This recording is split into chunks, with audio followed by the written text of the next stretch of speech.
আপন হতে বাইরে সকলকে সুস্বাগতম। সকলকে আমার আন্তরিক ভালোবাসা ও শ্রদ্ধা জানাই।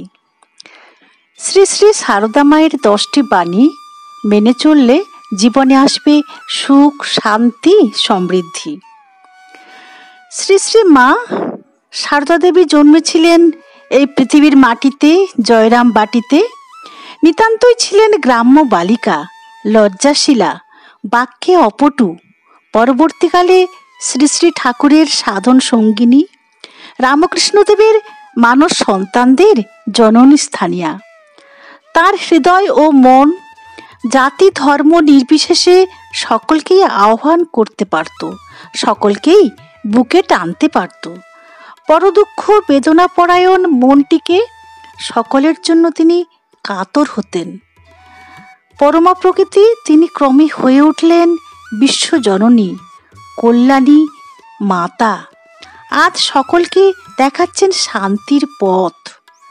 তার মূল্যবান অনেক বাণীর মধ্যে 10টি বাণী মেনে চললে আসবে সুখ, শান্তি, সমৃদ্ধি। বন্ধুরা, লাইক, শেয়ার, কমেন্ট করবেন।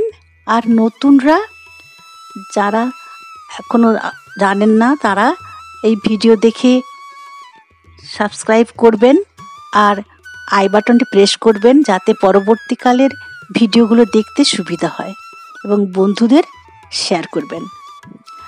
1, বাবা সহ্য গুণ বড় গুণ, এর চেয়ে বড় গুণ আর নেই। 2, সংসারে কত রকম লোক থাকে, সব সহ্য করতে হয়। ঠাকুর বলতেন, তালবসো, মূর্ধন্যসো, দন্তেসো, 3টে স, অর্থাৎ যে সয় সে রয়, যে না সয় সে নাশ হয়। 3, পৃথিবীর মতো সহ্য গুণ চাই। পৃথিবীর ওপর কত রকম অত্যাচার হচ্ছে, অবাধে সব হচ্ছে। মানুষও সেরূপ, সব সহ্য করতে হয়। মানুষকে আঘাত দিয়ে কিছু বলতে নেই, কথা সত্য হলে অপ্রিয় করে বলতে নেই, শেষে সেরূপ স্বভাব হয়ে যায়। মানুষের চক্ষু লজ্জা ভেঙে গেলে আর মুখে কিছু আটকায় না, অপ্রিয় বচন সত্য কদাপি না কয়। 5, জানতেই 3টি সম্বন্ধে খুব সাবধানে চলতে হয়। বাবা নদী তীরে বাসস্থান, কখনো কোন সময় যে নদী বাঁধ হুস করে ভেঙে যাবে, বাসস্থান ভেঙে নিয়ে চলে যাবে।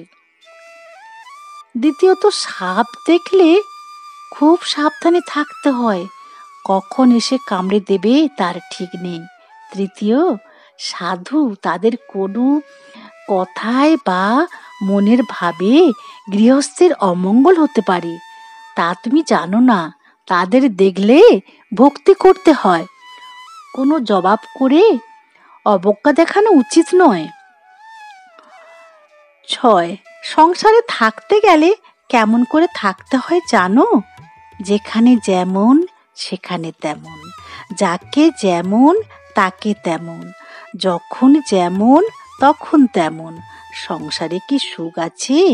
এই আছে, এই নেই। 7, মনের সহায়তাই বেশি দরকার।